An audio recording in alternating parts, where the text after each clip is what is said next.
Bonjour de Cosman. Par rapport à l'actualité, d'abord sortie médiatique et Jean-Marc Kabunda, si ça répond à déjà justice dans quelques heures, on a évité comment nous avons certaines opinions que non, vous êtes en train de fabriquer Jean-Marc Kabunda à l'accusation de ça sur les moments de la justice. Acharnement pour la leader politique, nous sommes des acharnements contre Jean-Marc Kabunda.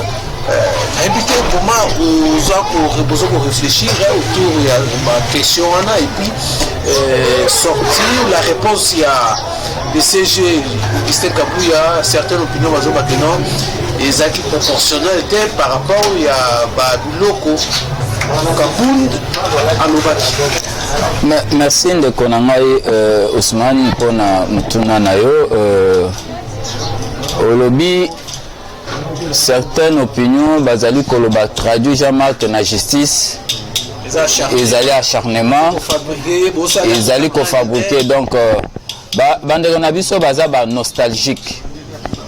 Tellement que tu as un régime Oyo, ils allaient se faire fabriquer les opposants. Ici que IDPCP, il faut fabriquer les opposants. Et puis même s'il faut fabriquer les opposants, il faut les opposants à la maturité. Il faut les motos à la maturité. Je crois avec la sortie médiatique, il y a Jean-Marc Kabunda, lors il y a sorti, il y a parti naé. Nabato Bakanaki ba soutenir yé. Pour la candidat ba regretter. Nakopesa onda kisa ozala na kati ya mboka oyo.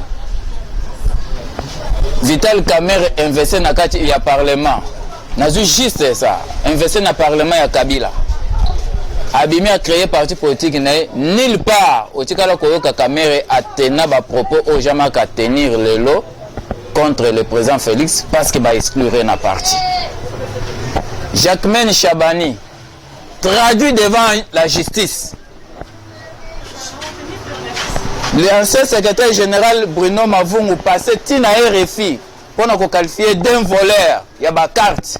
Il y a bambon à ma carte. Jamais au cas Jacquemaine na leki na média pour nous s'attaquer na président Etienne Tshisekedi à l'époque.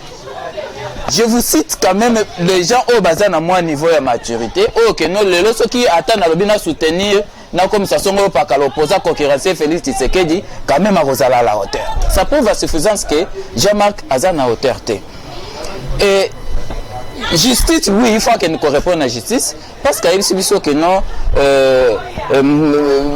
bambongo ebimaka na budget privé qui ndaka na paradis fiscaux. Certainement, certainement, ils ont détenir.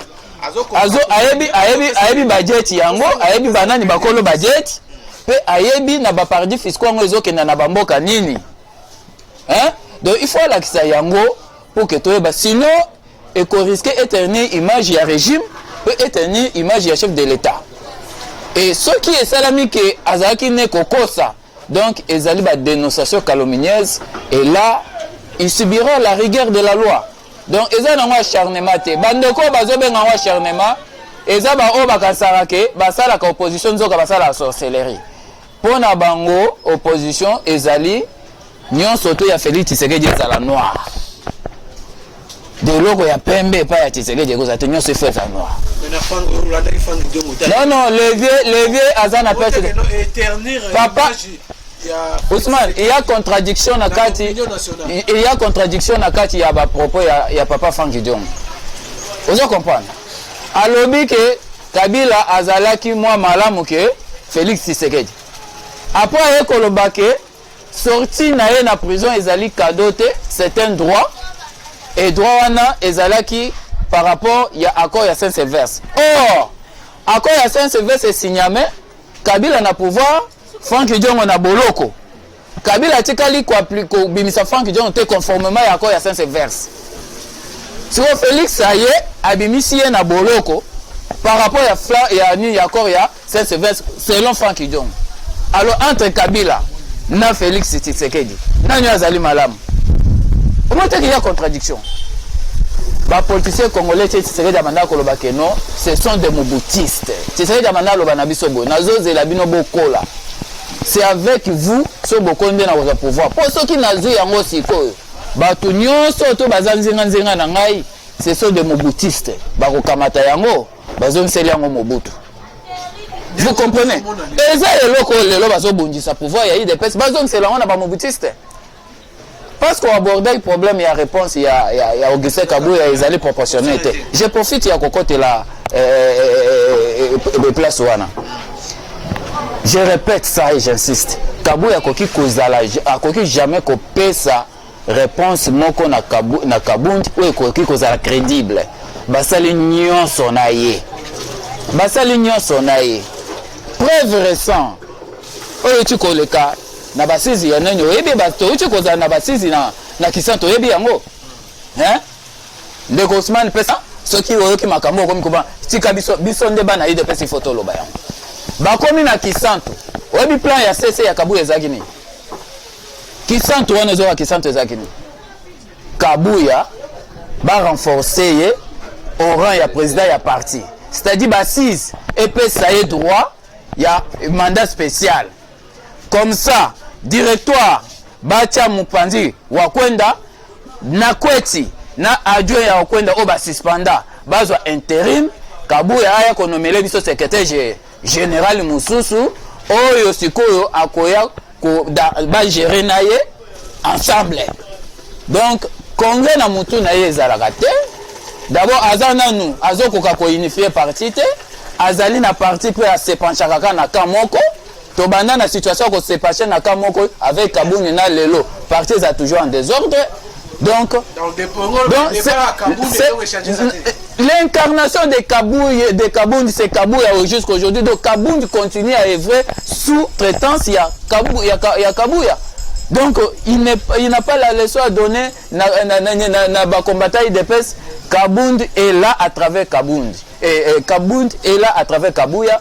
Alors bango nyonso to ba batu moko yebisanga fonctionner ni Kabuya za na yango d'état pour que asoma ba immeuble za na yango obi Kabuya ko asoma ba immeuble obi ndako ya nani ya Kengo Wadon ya Mbinza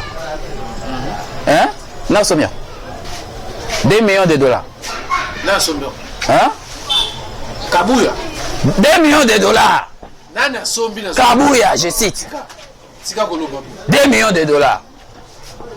Résidence ya Kengo Wadondo, ya Mbinza. À travers Rani, wapi? Azana fonction d'état nini? Na lobi na yo, kende, ne bayebanit. Bayebani. Na lobi na yo, bayebani. Les saboteurs du régime Félix Ezabatuana. Quand Kabouni aza kolobakeno un régime faible, Batouana nde bazwa ki mission ya ko rendre régime ya Félix Tshisekedi faible. To détecter bango, moko akei, mususu tozali ko luka ndeni akende, mais aza ko corrompre ba combattant pour que yatika. Source mususu crédible uti ko pesa information pendant que zoko sa ba combattant na permanence. Oh non, moi, je ne sais pas si parce que le salaire est à 30 000 $. Mais il a déposé une liste de 80%, de 80 personnes à la DGI qui ne sont pas membres de l'IDPS. Je dis, je suis conséquent. Je suis conséquent. Je suis conséquent. Il y a des semaines, il vient de déposer une liste de 80 personnes à la DGI. Au nom de l'IDPS. Ces gens ne sont pas de l'IDPS. Est-ce que vous vérifiez vraiment réellement que non, les noms n'ont pas combattre l'IDPS? Dans le bin acteur politique, je ne vais pas te révéler ma source. Hein? Mais je te dis, c'est une vérité. Est-ce que vous va combattre l'IDPS? Mais quand c'est combattre, tu es Nabia. Mais au peut battre dans l'Union africaine, babenga ka bango ba combattre. Tant ba c'est ba mo exercice à moké. Babima ki bana banguluti. Ini du parti ba yebité. Devise ya parti ba yebité. Adim sa 80 wana to sa bango ba testa. S'ils sont vraiment membres de l'IDPS. Et quelle est la procédure pour que les membres de l'IDP s'éteignent dans les niveau de l'institution. Quelle est la procédure? Si cette procédure est de... procédure c'est le président du parti. Hein? Nde asignaka o babengaka nini accréditation. Vous comprenez? Mais nous avons le directoire représenté par le professeur Wakwenda. C'est lui qui assume l'intérim. C'est à travers ce directoire nous devons voir la signature de Wakwenda dans tout ce que Kabou est en train d'envoyer là-bas. Donc, tu comprends que non, à propos, il y a jamais qu'on négligé. À propos, il y a jamais révélation, il y a jamais Kabound, ils savent ce qu'ils ont fait ensemble avec Kabouya et les autres. Mais néanmoins, la justice nous permettra de bien dénicher le mensonge et la vérité par rapport au procès à Jamar Kabound. Mais au moins, ma complice naïe, hein, de batikali na biso photo bengana bango. Ba recommandation oyo wana ya nani oyo ezolinga eti aye président AI à s'attacher na ono compte tenu ya ba recommandation ya ba 6 ya nini. Voilà ba tchenga boy. D'abord et salami en violation ya ba texte na biso ya parti. Et ça met en violation ba texte na biso ya parti. Il y a des fédéraux oyo bazala qui nommé na ba décision ya Kabound oyo ba se retrouver kuna qui ne sont plus reconnus comme des fédéraux. Il y a eu même Nakacha on n'a pas senti l'esprit, il y a unité par rapport à représentativité, il y a fissure, donc il y a camp. Parce qu'il dépend si tous ans, ils ont vraiment la fissure Nakacha. Dans une fédération, vous trouverez 3-4 comités fédéraux. Il a fallu normalement dans l'esprit à unité, chaque représentativité va se retrouver pour créer vraiment un esprit. Te trouver en Okunate.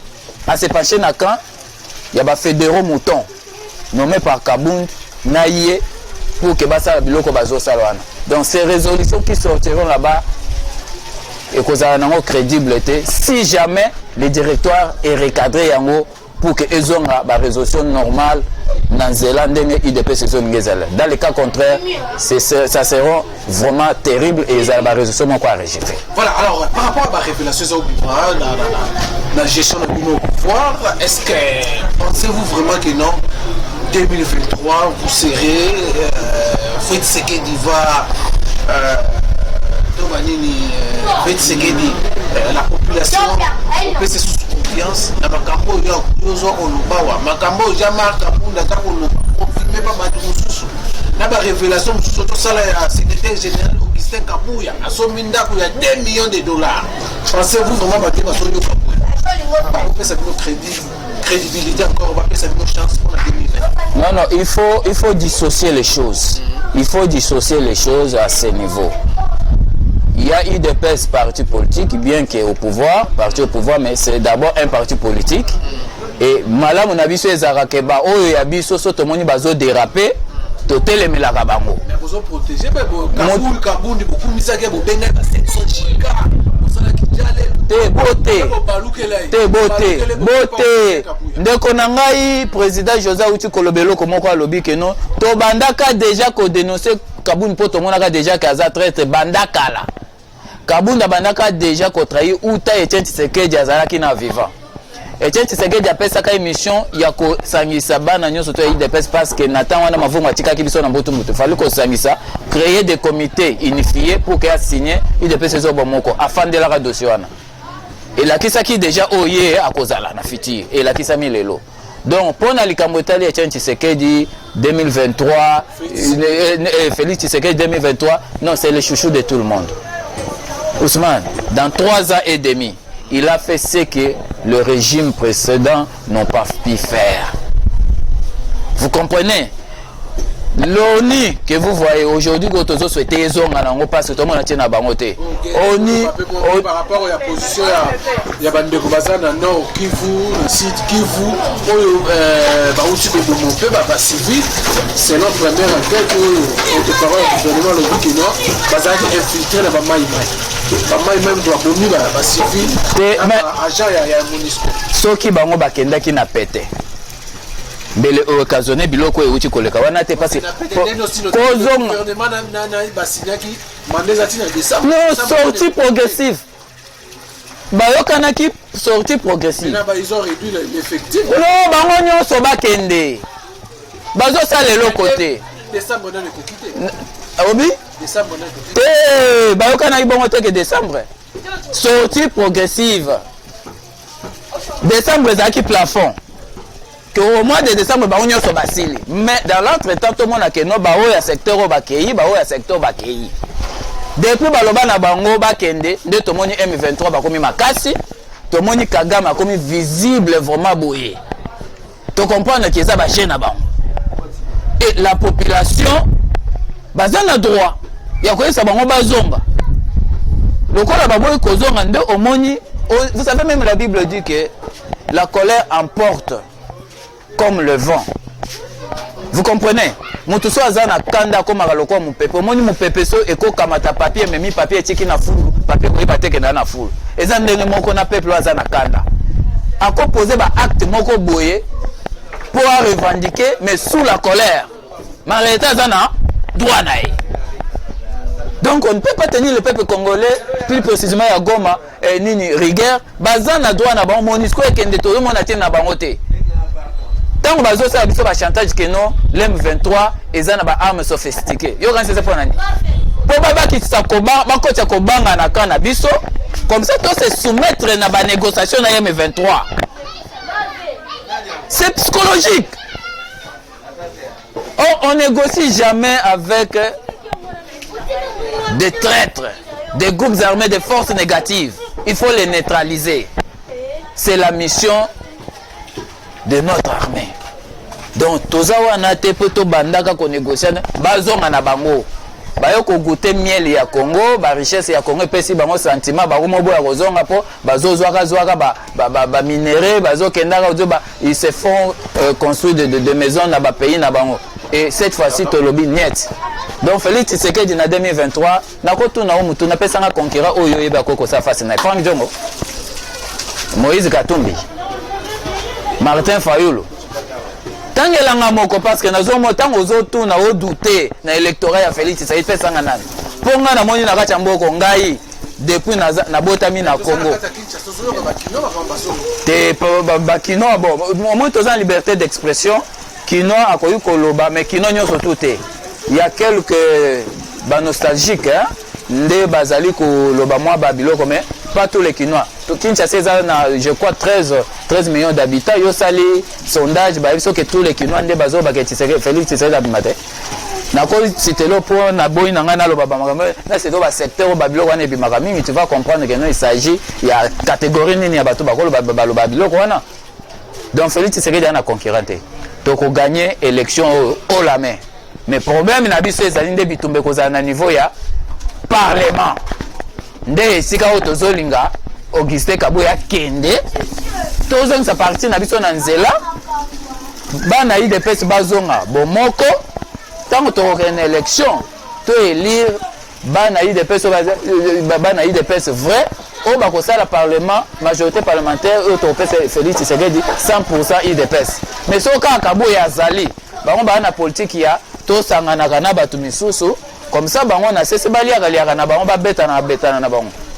Vous comprenez? Imagine toi Nagisanto orateur un ancien ministre des Affaires étrangères.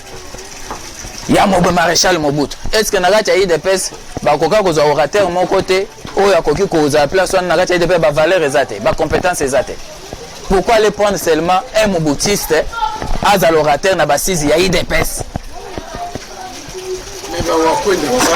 Mais quand posez-vous la question pour Nani Wakwenda Oya Salaki, d'abord normalement c'est lui qui devait être le chef. Il ne fallait inviter Kabouni na Baresis, Kabouni ya koka na droite ya convoquer Babiloko wana. De quel droit? Et Wakwenda yebaki même pas eloko. Oyo ezoleka kuna. Tout ce qui se fait là. Parce qu'il a été informé pour déjouer certains coups. C'est pourquoi il a fallu marquer sa présence pour connaître ce qui se passe sur le terrain. Mais il n'était au courant de rien. Au courant de rien, je vous dis. Donc départ à Kabound.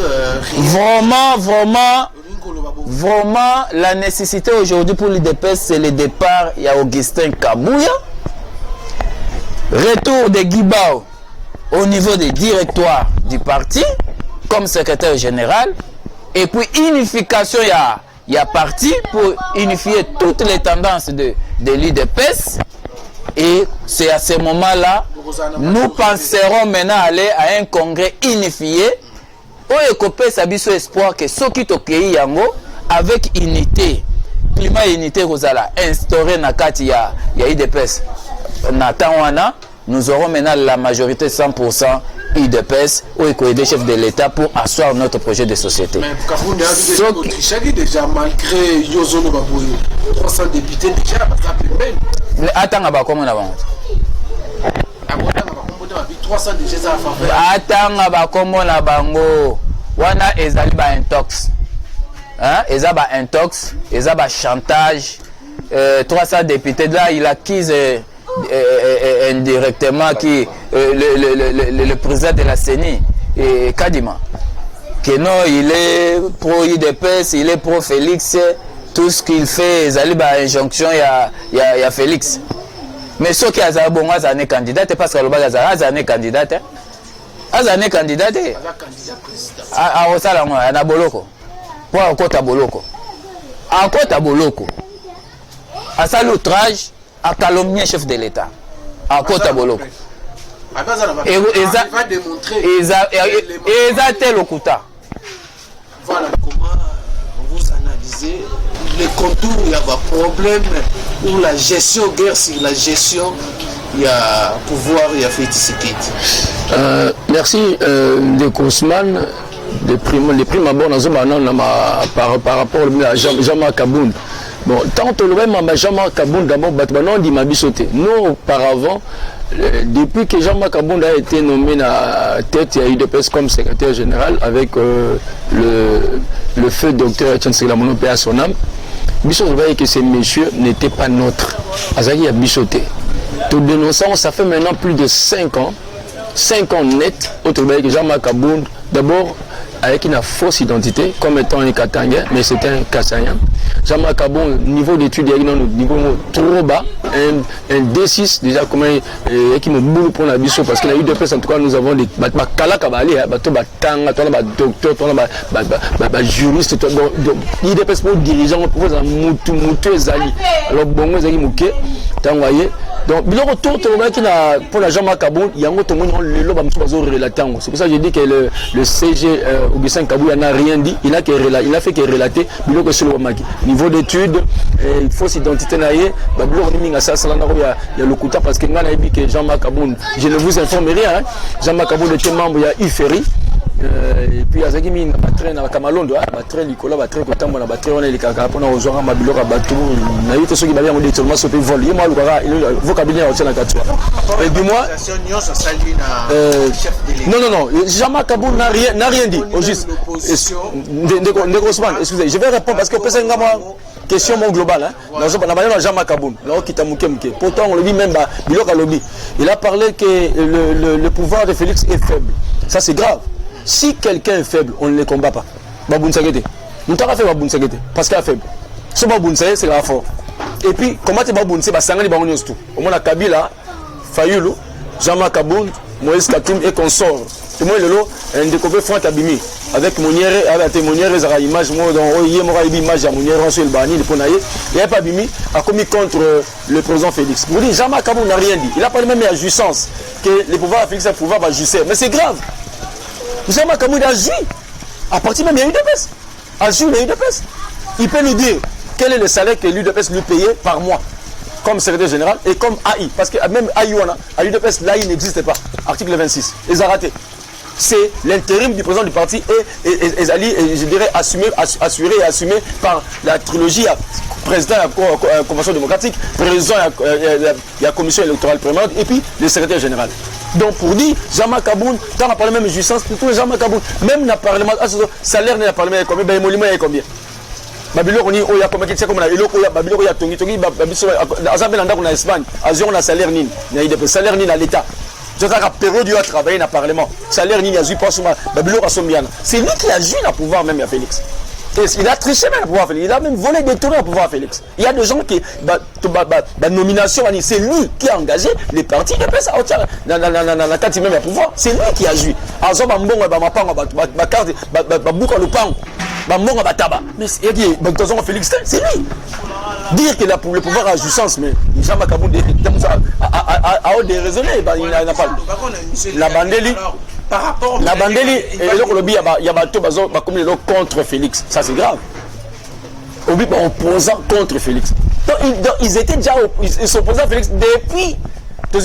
Viens à Franck Guillaume, parce qu'elle s'est retrouvée. Via Kassé Félix, on a pouvoir moi après ce poste, ministre de la Défense, ministre de l'Économie, ministre de budget, au PDG, on a fait DG, on attend. Non, Félix a un pouvoir la qualité des personnes aussi qualifiées. Je vous dis, là où vous me répondez, vieux Franck, vieux Franck, la réserve, pour cela, Betty Bon, autre soit là, en face à face, les Amabé. Pourquoi vieux Franck, à l'Obaboy, Félix, c'est ce qu'il dit, a appris la diplomatie, mais bien sûr, on apprend seulement la politique. Mais le alors via bomber la biso via apprendre ce politique mais à bomber moi on a eu diplomatie et puis alors bas sur le morabinga ça papa lek moi on a ko appuyer ti na suka même via katana nzela allez mi pemia nzo c'est grave tellement essoufflé via bima na prison à partir à Félix via Zara na prison via passer la babilo ba comédie muso la kiti comédie asala moi yo baza pe image comédie azap malade mais beta la bomba comédie na drapeau ya Congo comédie to imagine via comédien on s'en a tête na via partir isangi sur Moshi na Lingwala au moins la bureau MLP Zarana ça compte ba réunion sur assistant comme étant membre combattant de ça compte na camouflage babilo muso via beta na masolo ba la miké commérage. Alors aujourd'hui déjà tout le bagano Kaboun est prêt à démontrer ma preuve et compétence chef de l'État. Nous attendons. Il y a l'entourage du chef de l'État.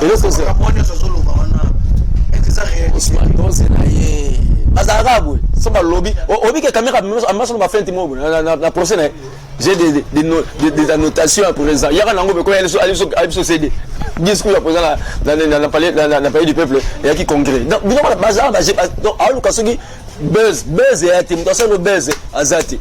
donc Jean-Marc Kaboun doit aujourd'hui nous prouver d'abord un jet ou un bon ou un blanchiment d'argent qui est dans la poto. De deux, alors que chaque samedi le président fait histoire ici la présidence.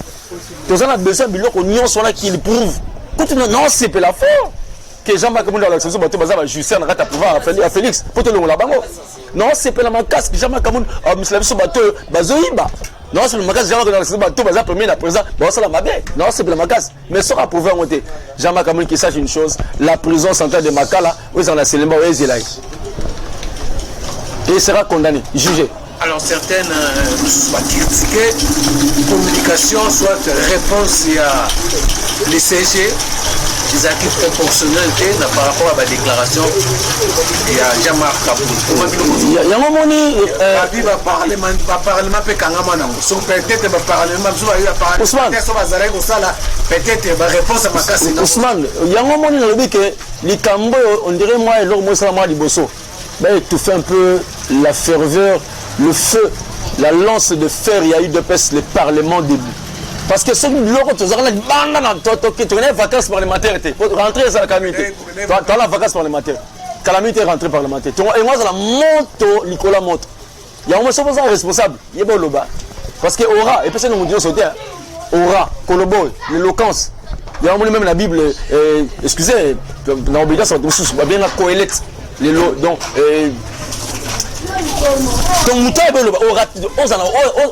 un bon orateur, il va s'exprimer devant les gens.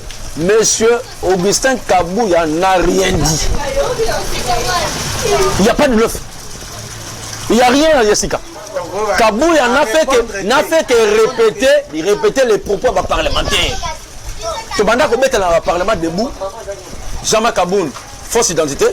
Jean-Marc Kaboun, niveau ya muke to beta dans le parlement biloko to même que ba nomination ba choix ba to loba on dira maintenant ça fait maintenant 4 ans Augustin a fait que relater biloko ba parlementaire ba loba donc to ba gi fatigue ba parlementaire biso to prêt à mettre biloko wana hier à la administration il est parti réponse à ce que soit parlementaire ma communicateur il y a chef n'a pas défenseur à peuple congolais c'est nous autres aussi donc Jean Augustin Kabouya mais je dis dans lancé quand même la fleur pour 20% la réponse pour ça dans Jean Kaboul 80 les habitants comme parlementaire voilà merci beaucoup